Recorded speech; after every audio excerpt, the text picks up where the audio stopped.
Ferrari ရဲ့အသက်မိတ်ဆက်လိုက်တဲ့ပထမဆုံး EV model ဖြစ်တဲ့လူချေးဖြစ်ပါတယ်မိတ်ဆက်ပြီးပြီးချင်းမှတင်အငင်းပွားပွဲရာများနဲ့ဝေဖန်မှုတွေအတော်လေးများခဲ့ပါတယ် Ferrari လိုပြိုင်ကားကမ္ပဏီကြီးတစ်ခုကအင်ဂျင်လုံးဝမပါတဲ့အတန်တိတ် EV ကြီးကိုထုတ်လို့ဆိုပြီး Ferrari ရဲ့အမာခံဟက်ကိုဖန်တွေရဲ့ဝေဖန်မှုတွေခံခဲ့ရပြီးနောက်ထပ်အငင်းပွားကြတာကတော့သူ့ရဲ့ဒီဇိုင်းကြောင့်ဖြစ်ပါတယ်ကားရဲ့ရုပ်ထွက်ဒီဇိုင်းက Ferrari ကားတွေရဲ့မူရင်း design တွေပျောက်ကကားအရှေ့ပိုင်းက Cyberpunk ပုံစံပေါက်နေပြီးဘေးဘက်ကတော့ Jaguar I-Pace ကိုပုံစံပြောင်းထားတာနဲ့တူတယ်လို့ဆိုကြပါတယ်ကားအနောက်ပိုင်းကတော့အဝေးဖန်အခိုင်အမြဆုံးဖြစ်ပြီး Ferrari ရဲ့မီးအဝိုင်းပုံဒီဇိုင်းကိုအပေါ်စား EV မှာတက်ထားတဲ့ပုံစံဆိုပြီးပြောဆိုနေကြပါတယ်အဲ့လိုအငင်းပွားပွဲရာများနဲ့ဝေဖန်မှုတွေကြောင့် stock share ဈေးကွက်အပေါ်မှာပါတက်ရောက်မှုတွေရှိပြီးဒီကားကိုမိတ်ဆက်ပြီးနောက်တစ်နေ့မှာပဲ Ferrari ရဲ့ stock share 9% ကျော်ထိုးကျသွားခဲ့ပြီး company ရဲ့ကာလပေါက်ဈေးတန်ဖိုး sterling ပေါင်3 billion ခန့်ဆုံးရှုံးသွားခဲ့ပါတယ် Exterior design ကားဒီဇိုင်းကတော့အရှေ့ဘက်မှာအတန်းလိုက်ဖြစ်နေတဲ့ LED မီးကိုတက်ဆင်ပေးထားပြီးအောက်ဘက်က air vent ပုံဒီဇိုင်းကြောင့် aerodynamic ကောင်းမွန်ပြီးကားဘရိတ်နဲ့ဘက်ထရီကိုအေးပေးနိုင်မှာဖြစ်ပါတယ်ရုပ်ဆိုးတဲ့လို့အဓိကပြောကြတာကလည်းအဲ့ဒီအရှေ့ဘက်က air vent ဒီဇိုင်းကြောင့်ပါပဲကားဝိုင်ပါနှစ်ခုကိုအရှေ့မှန်ပေါင်ရဲ့တစ်ဖက်တစ်ချက်စီမှာတက်ဆင်ထားပါတယ်ဘေးကကြည့်ရင်တူးတုံးပုံဒီဇိုင်းကြောင့်ကားကကွန်ဆက်ကားတစ်စီးနဲ့တူပြီး Ferrari ရဲ့ 5-spoke design wheel နဲ့အတော်လေးလိုက်ဖက်ပါတယ်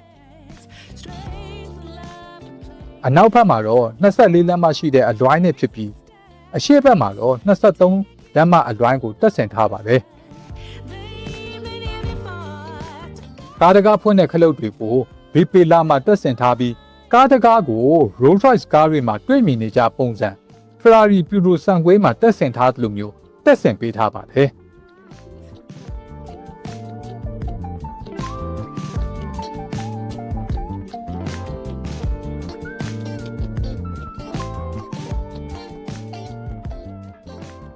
အနောက်ဘက်စီပီလာကအမဲရောင် root design ကြောင့်ကားက floating root design ပုံစံမျိုးရစေမှာဖြစ်ပါတယ်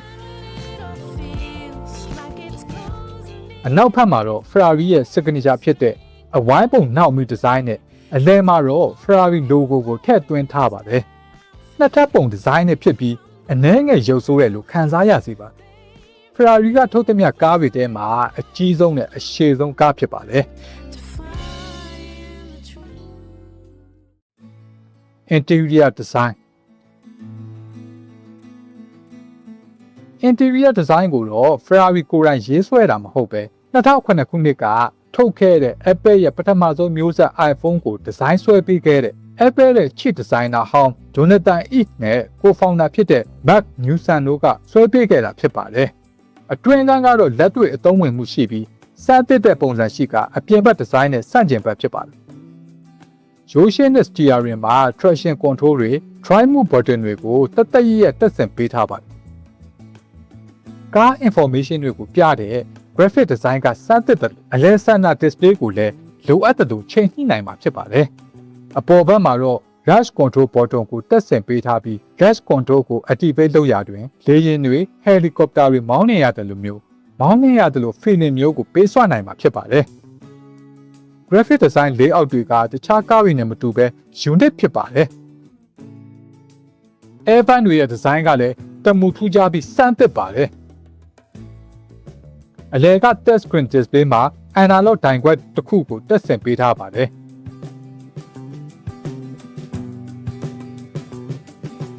အလယ် standard console မှာတော့ design set နဲ့ drive selector button တွေနဲ့ကားမှန်အတင်ချခလုတ်တွေနဲ့ကားနောက်ဖုံးအပိတ်အဖွင့်ခလုတ်တွေပါဝင်ပါတယ်။ကားတော့ကိုအလဲစန္ဒကွန်ဆိုးမှာထားဖို့လုပ်ထားတာကလည်းတမူထူးခြားပါတယ်။တော့ကိုတင်ပြီးအတွင်းသို့ဖိနှိပ်လိုက်မှကားကဆက်နှိုးလာမှာဖြစ်ပါတယ်။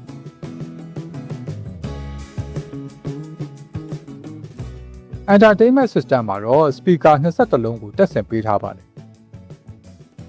အနောက်ခန်းမှာတော့ Ferrari Puro စံကွေးလိုမျိုးဒူနှစ်ယောက်သာလိုက်ပါစီးနှင်းနိုင်မှာမဟုတ်ပဲ လူ3ယောက်လိုက်ပါဆင်းနေနိုင်မှာဖြစ်ပြီးစုစုပေါင်းလူ9ယောက်လိုက်ပါဆင်းနေနိုင်မှာဖြစ်ပါတယ်အလဲစန်တာကွန်ဆိုးကနေအဲကွန်ကွန်ထရိုးနဲ့ထိုင်ကွန်အပူအရေးတွေကိုထိန်းချုပ်နိုင်မှာဖြစ်ပါတယ်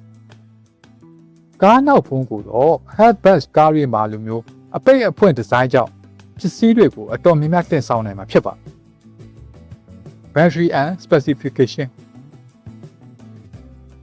Part motor ဖြစ်လို့မော်တာလေးလုံးပါဝင်ပြီးကားဘိန်းတစ်ခုချင်းစီမှာမော်တာတစ်လုံးစီတက်ဆင်ထားပါတယ်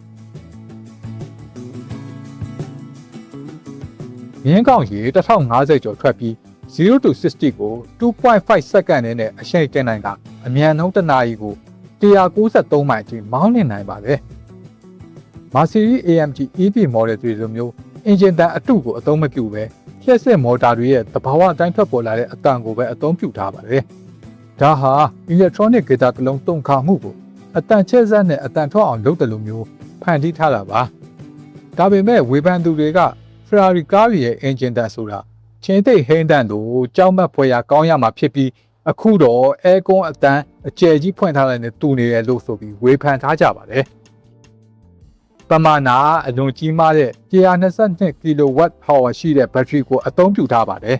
။ aerodynamic ကောင်းမွန်အောင်ဒီဇိုင်းဆွဲထားတာဖြစ်လို့အရှိန်နဲ့မောင်းနေချိန်မှာကားအနေအမြင့်ကို10 mm အထိချပေးနိုင်တဲ့စနစ်အပြင်ခရီးဝဲမောင်းနေချိန်အားချွေတာဖို့အရှိဘက်မော်တာနှလုံးကိုပိတ်ပြီးအနောက်ဘက်မော်တာနှလုံးနဲ့မောင်းနေနိုင်တဲ့စနစ်ပါဝင်ပါတယ်။အနောက်ဘက်မော်တာနှလုံးနဲ့မောင်းနေနိုင်တဲ့စနစ်ပါဝင်တော့လဲတစ်ချိန်အားသွင်းရင်မိုင်330တာသွားနိုင်တာကြောင့်ညှော်လင့်ထားတော့ခရီးမပေါက်ပါဘူး။အလေးချိန်2260 kg ရှိပြီးဘက်ထရီပပတ်လည်ကိုအလူမီနီယံကိုတယ်ရဲ့အစိတ်အပိုင်းတစ်ခုအနေနဲ့တွဲဆက်တည်ဆောက်ထားပါတယ်။ဒါကြောင့်BMW i8 M70 ထက်ကီလိုဂရမ်400ပုံမှုပေါ်ပါသွားပြီးကျူရိုဆန်ခွေးထက်ကိုယ်တဲ့ကြန့်ခိုင်မှု35%ပိုအားကောင်းလာပါတယ်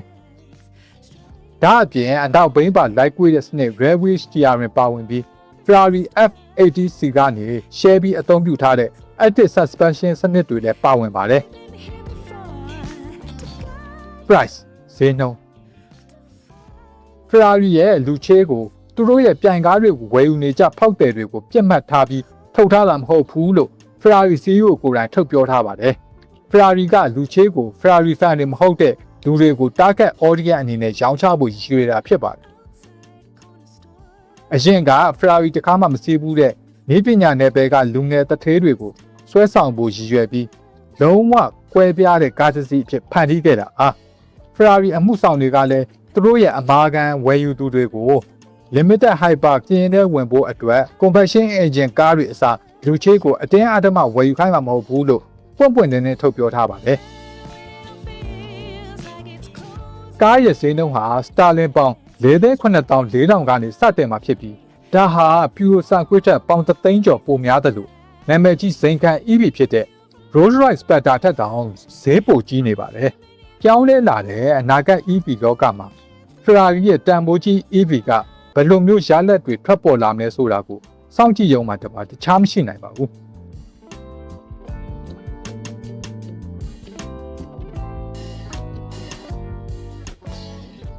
တန်ဖိုးကြီး EV ကားတွေထဲမှာ Ferrari လူချေးနဲ့ Rolls-Royce Spectre ဆိုရင်ကျွန်တော်ကတော့ Rolls-Royce Spectre ကိုပဲရွေးချယ်မိပါပါမိတ်ဆွေတို့ရော Ferrari ရဲ့ EV ကားအသစ်လူချေးကိုဘယ်လိုထင်သလဲကွန်မန့်မှာဖြေပေးသွားကြပါဦးကားနဲ့ပတ်သက်တဲ့အကြောင်းအရာတွေကိုအမြဲလိုတင်ဆက်ပေးသွားမှာဖြစ်လို့ကျွန်တော် channel လေးကို subscribe လုပ်ထားနိုင်ပါတယ်အဆုံးထိကြည့်ရှုပေးတဲ့ကြည့်ရောက်ချင်းစီကိုကျေးဇူးအများကြီးတင်ပါတယ်